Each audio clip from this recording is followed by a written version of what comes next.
Fire Emblem is a series in a perpetual state of evolution. Every game tries something novel. Whether it pans out as intended or ends up being weird and bad is another story. But over its decades-long life, many mechanics have quietly vanished from the one title they were in, or simply became outdated or redundant as the series modernized itself over time, leaving no room for that mechanic anymore. Today we look at 6 features in Fire Emblem that have either been abandoned with nothing to replace them, or reworked so thoroughly that they're practically unrecognizable. Some of these ideas still have grounds for return, even in their base form, but for one reason or another, intelligent systems left them behind. From tactical altitude positioning to classic class promotion and shopping to abundant post-chapter EXP spending, here are 6 features in Fire Emblem you'll never see again. But first, a message from today's sponsor, Sword of Convaleria, a fantasy tactical RPG gacha that brings a unique blend of gorgeous pixel art and strategic turn-based gameplay. Collect and train a roster of mercenaries, customize your squad, and apply your own strategies to save the Kingdom of Iria. The game is reaching its first year anniversary. In the upcoming version, the long-awaited conclusion to the Kingdom of Iria storyline will finally be revealed, bringing a satisfying end to a year-long journey.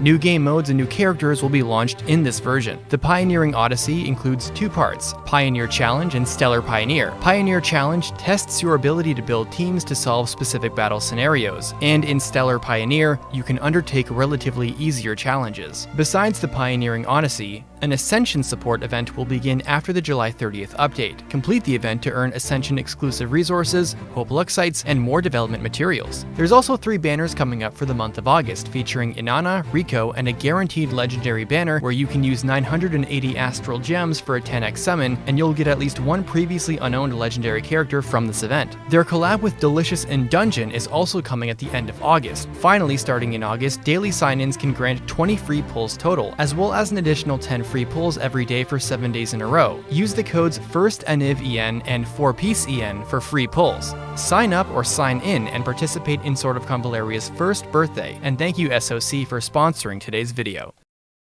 Altitude and ledges. Do you have the high ground? In Radiant Dawn, that matters a lot. The unique ledge or quote-unquote gap terrain tile appearing only in Radiant Dawn broke up maps into separate elevation levels. Not only did these tiles cost triple or more the movement cost of a normal tile for infantry to cross, but mounted units couldn't climb them at all. This is how Radiant Dawn nerfed cavalry units, preventing access to entire sections of the map. As for why you would want to climb a gap, in addition to making shortcuts for infantry units, if combat took place over a ledge, you would see extreme bonuses or penalties to accuracy and damage, plus 50% hit and plus 2 damage for having the high ground, and having minus 50% hit for having the low ground. Ledges are one of, if not the strongest terrain feature in all Fire Emblem. Because they were so strong, they shifted maps heavily in favor of the defender's advantage. Chapter 313 is famous for being able to sit one archer on top of a ledge, preventing all Lagoos from getting to you while you casually snipe one down every turn, preventing melee combat, barring access to higher terrain, and getting an extreme terrain advantage on ranged attacks. Very powerful stuff. So, where is it, and why hasn't it returned since? I think it's acceptable that the limitation of no map and camera angling was a contributing factor to elevation being gone from the 3DS era. It could have made a return for 3 Houses and Engage, and yet it still didn't come back. Fire Emblem games like using elevation to create a sense of scale on otherwise flat maps by use of stairs and mountains. Increased rates of avoid and hit come from terrain bonuses or weapons, items, and skills, and so from a design perspective, perhaps leaving elevation behind was a sensible choice, given that adding extreme swings in either direction would be too much to account for when designing maps to be played, and kept elevation for aesthetic purposes when needed. Peak tiles, which provide 40 avoid, have always existed and served as uncommon but very useful tiles to dodge oncoming attacks. Given Fire Emblem maps are still mostly flat surfaces, tiles like mountains, peaks, and forests already do that job much easier. But maybe they were just lazy, I don't know. Bonus EXP. Another well-intentioned idea from Tellius, bonus EXP was a pool of experience awarded to the player for beating maps quickly, completing bonus objectives, deploying fewer units, or sometimes just for playing. This experience could be then given directly to units at the base, without them ever seeing combat. The EXP needed to level up increased at higher levels, with its first incarnation in Path of Radiance being a fairly gentle slope, and Radiant Dawn being nearly exponential between the first and third tier units. Bonus EXP allowed players to invest in any unit they wanted for no risk and let them catch up or surpass existing party members. So what was the problem? Well, it was straight up overpowered. Sure, you could give a few levels to your healer to early promote them, or a few levels to Nephany to let her survive a 1v1, but you could also just dump a ton of levels into Marcia, for example, right after she joins, and then let her dominate the rest of the game. Path of Radiance is often criticized for being too easy, and the bonus EXP system, letting any unit become a god killer without ever seeing that much combat, is a contributing factor. They tried to tweak it in Radiant Dawn, making every level cost significantly more experience and limiting the number of stat growths a unit got to 3, but this created another very abusable EXP exploit, because guaranteeing a unit gets 3 stat growths, even if they've already capped their highest growth stats, just meant you were far more likely to get other important stats that the unit might normally struggle with. Har will max his strength and defense naturally, so once he does, throwing him some bonus EXP levels has a good chance to boost his speed higher than normal averages. Plus, you could just still use the system to power invest in a single unit. Any fans of Jill will know that giving her a few stat boosters and all of the Dawn Brigade's bonus EXP means that she can fly over the swamp and solo part 3 maps, which are otherwise the hardest in the game.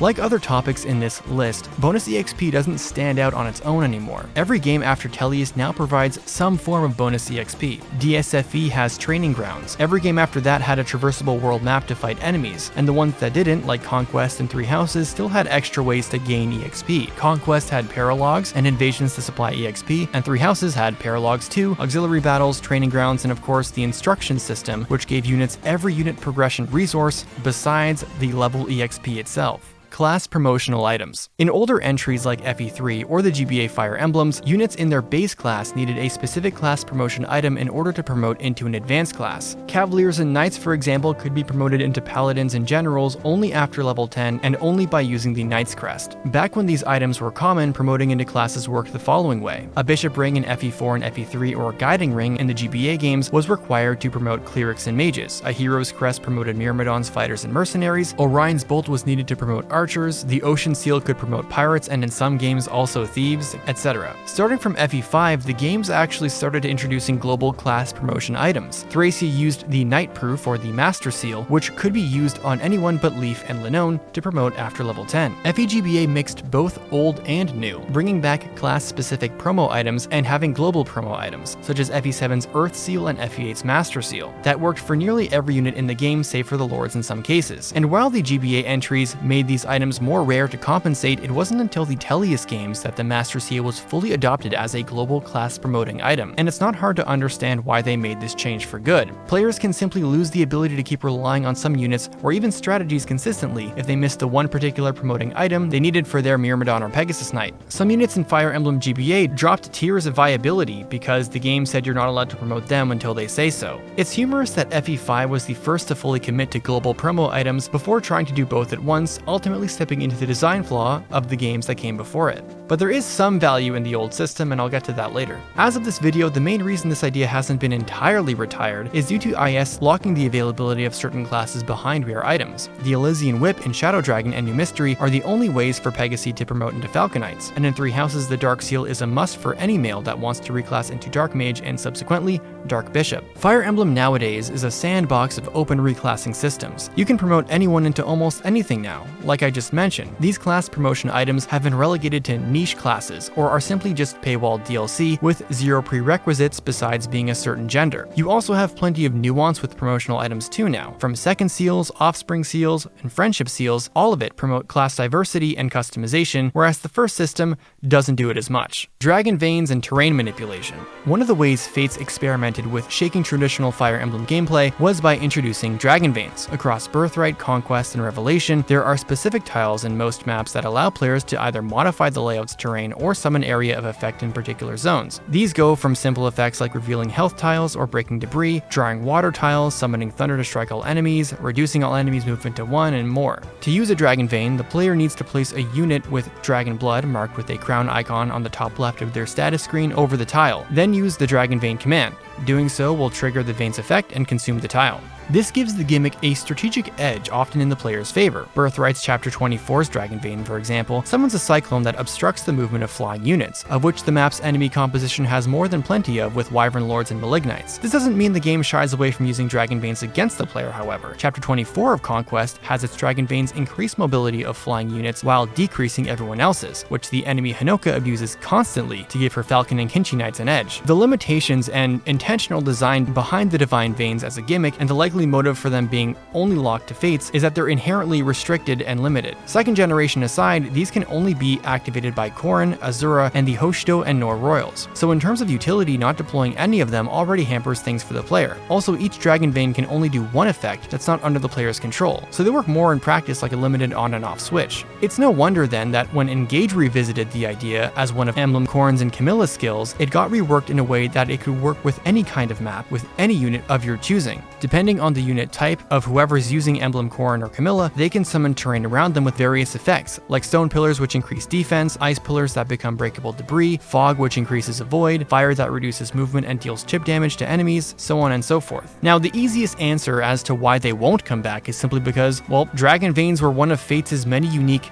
things. Dragonveins in the lore of Fates tie into the divine blood of the Dusk and Dawn dragons, so one could argue that including Dragonveins in another game wouldn't fit, which I understand, but I still disagree. Fates is also the same game that took Awakening's time travel story justification for having second generation units, hand-waved that reason entirely, and then said baby realms. If that isn't sacrificing story for gameplay, then I don't know what is. But for classic Dragonveins to come back, maps need to be designed around that on and off switch. It can certainly come back, but it would require the same amount of care and effort that they put into Fates, especially for Conquest, for it to be a welcome return. Not all Dragonvein chapters were even as engaging as others, and some maps were just so hard and annoying they weren't even fun with the inclusion of them. But some of Fates' most memorable maps tended to have Dragonveins involved in some way. Map interactivity is extremely cool when done well, and orients Fire Emblem games in a more player-face focused direction, which is in line with what IS has been doing. The post-game. Post-game content in Fire Emblem refers to features unlocked after completing the main story and seeing the credits. This bonus content varies across titles, but in Sacred Stones and Echo Shadows of Valentia, two games where I've talked about this exact topic multiple times, and I will do it again, it takes the form of deep endgame dungeons that reward further play with new units and high-level challenges. In Fire Emblem Sacred Stones, post-game is centered around monster skirmishes in the Creature campaign that take place in the overworld. This mode also introduces the Lagdu Ruins, a high-level 10-floor dungeon with the strongest enemies in the game.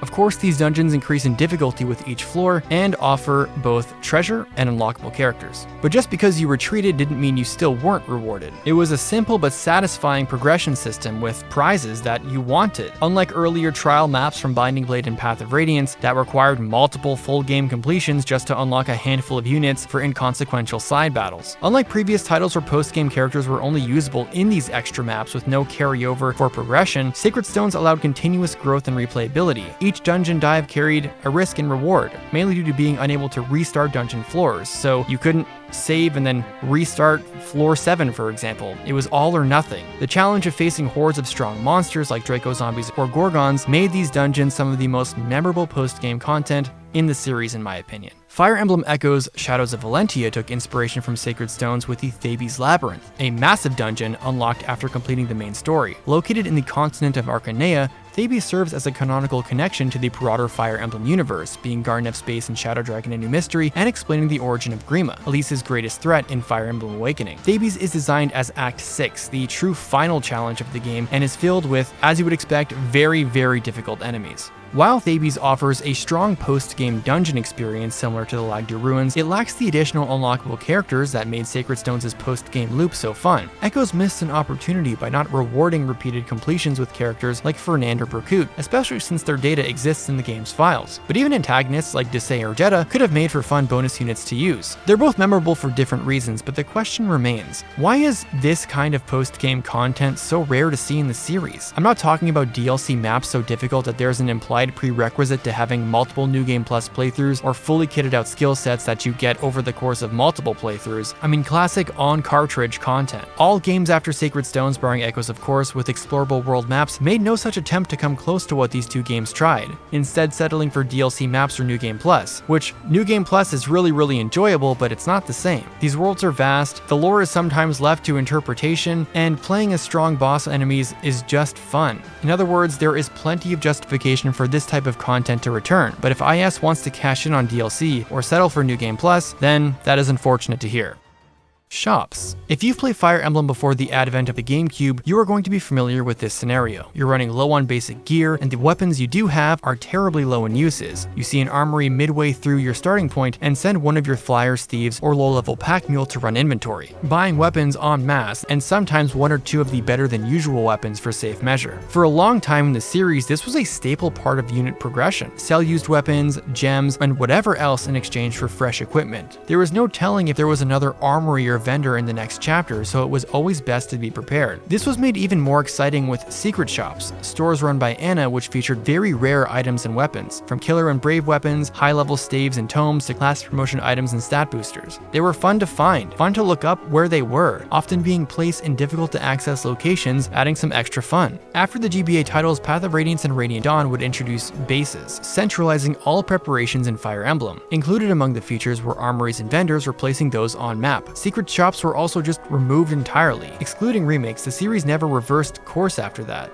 Shops in Awakening, including Anna's secret shop, were available on the overworld map. Fates had them in My Castle, Three Houses and Engage had access to all shops, both in their respective hub areas and during battle preparations. This transition represents a broader pattern happening in the series, Fire Emblem going from tight and tactical resource management into a centralized convenience store open 24/7. Now, as bad as I made that sound, I'm not saying that streamlining progression in service of making it as fast as possible so you can get to the actual chapter gameplay itself is a bad thing, but there is less adventure and less to do in Fire Emblem maps now because of this change. But unlike class promotional items or bonus EXP, which can be argued as redundant, on-map shops compared to prep screen shops do have enough differences in my opinion to warrant their return. For one, Fire Emblem 8 had both kinds of shops. In fact, this was the only game that did this, but the prep screen shops were vastly limited in equipment to purchase and were in fact more expensive to buy compared to the ones featured in the map you play. This dichotomy gave value to both types. If you needed weapons delivered to you expressly, they costed more, and if you ventured to the stores on the battlefield, you were rewarded with more gear at less of the price. Now additionally, because of Sacred Stones' open world, you would be able to actually revisit those shops from the overworld with the same price intact. So for all the value on-map shops provided, the end result added infinite shops anyway, which was yet another contributing factor in my opinion to Sacred Stones being one of the easiest games in the series. This is just my opinion, and I know I'm going in my game dev armchair here, but I do think those shops should have been just as inflated in price as the prep screen armory in this game. Throw in an exclusive item,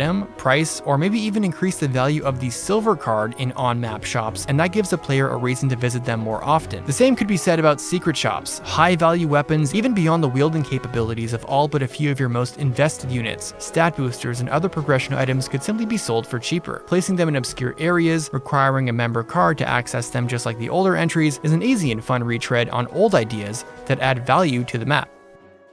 Whether these features were ditched due to balancing issues, shifts in map and game design, or just losing favor with the devs, they all meant something unique and contributed to the games they were made for in an important way. The ledges of Radiant Dawn influenced the way you engaged with enemies when elevation was being used by or against you. Bonus EXP greatly streamlined leveling in 2 games which did not include guided chapters or paralogs. Class promotional items were distributed in ways that promoted unique gameplay experiences by letting different units of the same type shine in one playthrough over another, which was extremely important as a design pillar for Fire Emblem from its genesis. Dragonveins gave us map gimmicks that flat out worked often. Post-game content, in its most literal playable form, gave players a reason to keep playing with the units they built from the start. Shops added layers of value and interactivity to maps that still have a place in modern Fire Emblem. Now this all said, Fire Emblem's modernization, open concept map design, and focus on centralized convenience over the last decade and a half leaves no dire need for some of these ideas to come back, but for some, I could certainly see them reappear. Now I ask you, which of these features do you miss the most? Which could you part ways with to never be played with again? I'll be checking in the comments. Thank you so much for watching, and I'll see you in the next one. Deuces.